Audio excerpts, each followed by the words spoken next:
السلام علیکم. ارسلان اکیڈمی میں خوش آمدید. اسٹوڈنٹس، آج ایک بار پھر سے آپ سب کی خدمت میں میتھیو آرلینڈ، یہ جو تنقید نگار ہیں، ان کے حالات زندگی، ان کے تنقیدی نظریات اور ان کے نزدیک نکات کے فرائض اور ان کے شاعری کے خیالات مکمل اس ویڈیو میں لے کر آیا ہوں. اسٹوڈنٹ، اس سے پہلے میں معذرت چاہتا ہوں کہ کل سے میں نے کوئی ویڈیو بھی اپلوڈ نہیں کی. وہ ایکچولی کوئی میری پرسنل ریزن تھی جس کی وجہ سے میں اپلوڈ نہیں کر سکا. تو جیسا کہ میں نے کہا تھا کہ میں یہ بہت جلد میتھیو آرلینڈ کی ایک ویڈیو بنا کر آپ سب کی خدمت میں حاضر کروں گا. تو آج یہ ویڈیو تیار ہے. اسٹوڈنٹ، سب سے پہلے میں آپ سب سے یہ کہنا چاہتا ہوں کہ کافی سارے اسٹوڈنٹس مجھ سے یہ کہہ رہے تھے کہ تنقید کے لحاظ سے کون سے سوالات زیادہ اہم ہیں اور ہم کس طرح سے ایک شاعر، کسی تنقید نگار کو اگر اس کا سوال آتا ہے تو ہم کس طرح اس کا سوال جو ہے اٹیمپٹ کریں گے. تو اسٹوڈنٹ، اس کے بعد انشاءاللہ میں ایک ویڈیو بناؤں گا جس کے اندر پورا 100 نمبر کا پیپر تنقید کا ڈسکس کروں گا اور یہ بھی بتاؤں گا کہ کون سا سوال زیادہ اہم ہے. تو اب ٹائم ضائع کیے بنا میں اپنی ویڈیو کی طرف جاتا ہوں. تو اسٹوڈنٹ، اس سے پہلے میں یہ کہنا چاہتا ہوں کہ اگر آپ چاہتے ہیں کہ آپ کے پاس اس طرح کی ویڈیو آتی رہیں تو میرا چینل سبسکرائب ضرور کیجیے گا. تو ویڈیو سٹارٹ کرتے ہیں. میتھیو آرلینڈ، سب سے پہلے ان کا میں نے مختصر سا تعارف لیا ہے.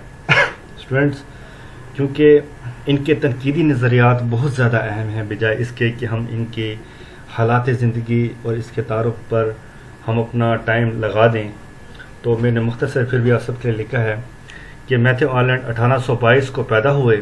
ان کے والد کا نام تھامس آرلینڈ تھا. میتھیو آرلینڈ کی زندگی شاعری سے شروع ہوئی، لیکن بعد میں وہ تنقید کی طرف متوجہ ہو گئے اور ان کی وفات جو ہے وہ 1888 میں ہوئی. اسٹوڈنٹس اس کے بعد بطور ناقد میتھیو آرلینڈ نے اپنے بطور ناقد کے طور پر کیا کیا نظریات پیش کیے. میرے اس ویڈیو کا مقصد ہی یہ ہے کہ ہمیں پتہ چلے، جیسے میں نے ٹی ایس ایلیٹ کے بارے میں آپ کے لیے ویڈیو بنائی تھی، اس میں بھی آپ دیکھ سکتے ہیں، اس کا لنک میں ڈسکرپشن میں دے دوں گا. تو اسی طرح سے اب میتھیو آرلینڈ کی بات کرتے ہیں کہ بطور ناقد انہوں نے کیا کیا. آرلینڈ نہ صرف ایک اعلیٰ ادیب بلکہ اہم نقاد بھی تھے. دراصل لانجینس اور کولریج کے رومانوی نظریات کی وجہ سے ادب اور اخلاقیات پر جو انتشار پیدا ہوا تھا، آرلینڈ نے ان رومانوی اثرات کے خلاف اپنی تنقیدی نظریات کو پیش کیا. اسٹوڈنٹس، یہاں پہ ایک بات آپ سب کے سامنے آئی ہے کہ میتھیو آرلینڈ جو تھے وہ رومانوی تنقید کے خلاف تھے، اور اس کے علاوہ جو ایک اور بات سامنے آئی ہے وہ یہ کہ لانجینس اور کولریج جو ہیں یہ رومانوی تنقید کے حامی تھے، یعنی کہ رومانوی باتیں کیا کرتے تھے. تو آگے چلتے ہیں.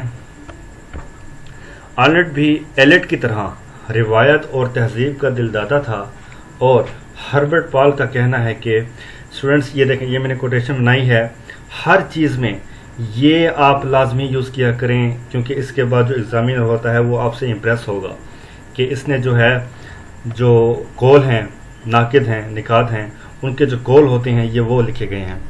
چلیں آپ دیکھتے ہیں کہ ہربرٹ پال کا کیا کہنا ہے کہ آرلینڈ نے نہ صرف خود کتابوں پر تنقید کی بلکہ اس نے دوسروں کو بھی تنقید کرنا سکھایا. اس کے بعد کوٹیشن کو بند کرتے ہیں. آگے دیکھیں تو ڈاکٹر جمیل جالبی آرلینڈ کے خیالات کے بارے کے بغیر مغربی ادب کی تاریخ کو نامکمل قرار دیتے ہیں. دراصل آرلینڈ نے اپنے دور کے حالات پر کڑی نظر رکھی ہے. اس کا دور جاگیردارانہ نظام کے تحت ابتری کا شکار تھا. آرلینڈ نکات کو عوام کے حق میں پیش کرتا ہے اور اس کا خیال ہے کہ قومی ترقی کا انحصار مشینی آلات میں نہیں بلکہ ہماری تہذیب اور کلچر میں ہے. اسٹوڈنٹس، یہاں پر ایک بات اور بھی سامنے آ گئی کہ جہاں پہ میتھیو آرلینڈ رومانوی تنقید کے خلاف تھے، اسی طرح سے وہ جو ہے جاگیردارانہ نظام کو پسند نہیں کرتے تھے اور عوام کے حق میں بات کرتے تھے. جس طرح کہ میں نے پہلے ویڈیو بنائی تھی کہ مارکس سے تنقید کیا ہے اور اس کا کیا مقصد تھا، تو ہم یہ بھی دیکھ سکتے ہیں کہ میتھیو آرلینڈ جو ہے وہ مارکسی تنقید پر زیادہ اہمیت دیتے ہیں. آگے چلتے ہیں. بہت ضروری بات آ رہی ہے کہ ادب تنقید حیات. اسٹوڈنٹس، آرنلڈ کا یہ قول ہے کہ ادب تنقید حیات، اس کے معنی وسیع ہیں.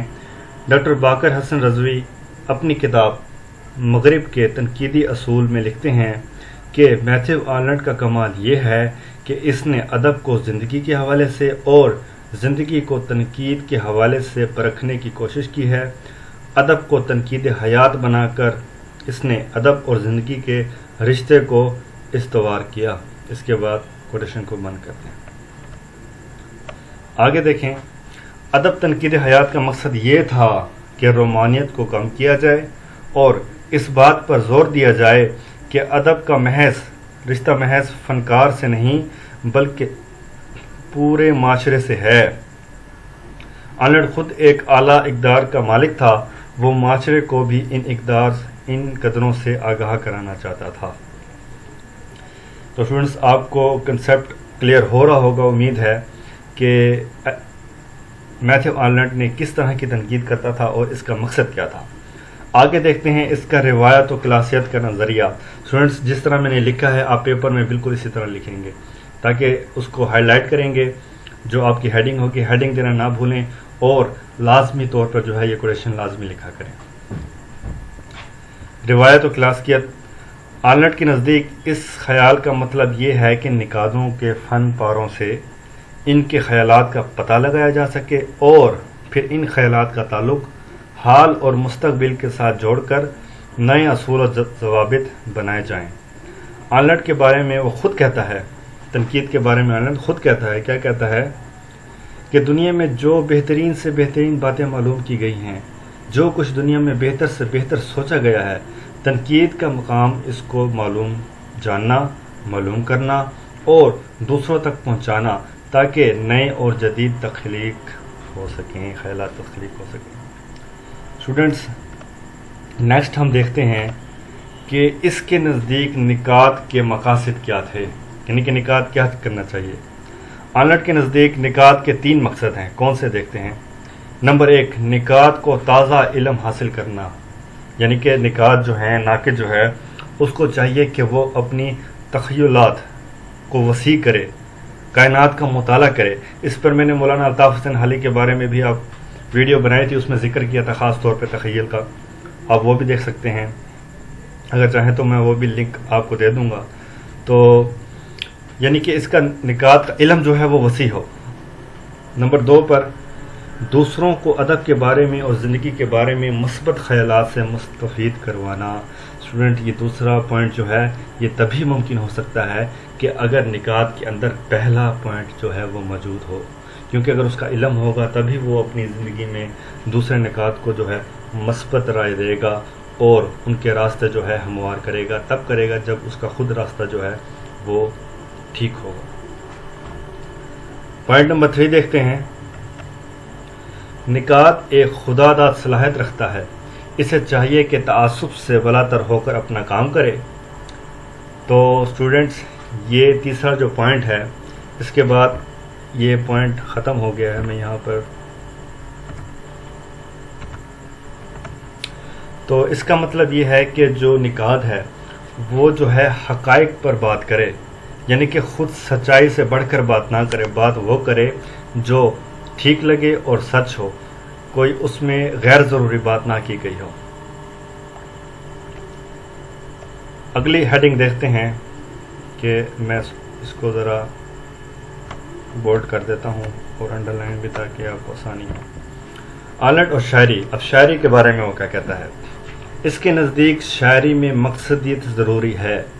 ایسی شاعری جس میں مقصدیت نہ ہو، مثبت خیالات کا اظہار نہ کیا گیا ہو، وہ شاعری کے مقصد کو متاثر کرتی ہے. اب انہوں نے کوٹیشن دی ہوئی ہے کہ آرنلڈ ایسی شاعری چاہتا ہے جو زمانے کے تقاضوں کو پورا اترے اور وہ شاعری کو سوسائٹی کے تعلق سے دیکھتا ہے. اس کو کوٹیشن کو بند کر دیں.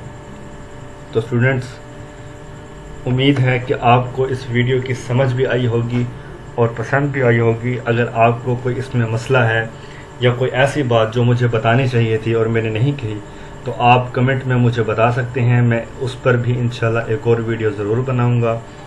اور اسٹوڈنٹس، میں آپ کے میسیجز کو پڑھتا ہوں اور ان پر سوچ بچار کر کے میں اس پر ویڈیو بھی بناتا ہوں، اور خاص طور پہ میرا مقصد یہ ہوتا ہے کہ میں آپ کے لیے وہ ویڈیو بناؤں جو نہ کہ آپ کے لیے مشکل ہیں، بلکہ وہ ویڈیو جو پیپرز میں بھی آنی ہیں، جو آپ پڑھنے کے بعد آپ کو ہیلپ بھی ملے اور ہر سوال میں جو ہے آپ اس کو بآسانی ایڈ کر سکیں۔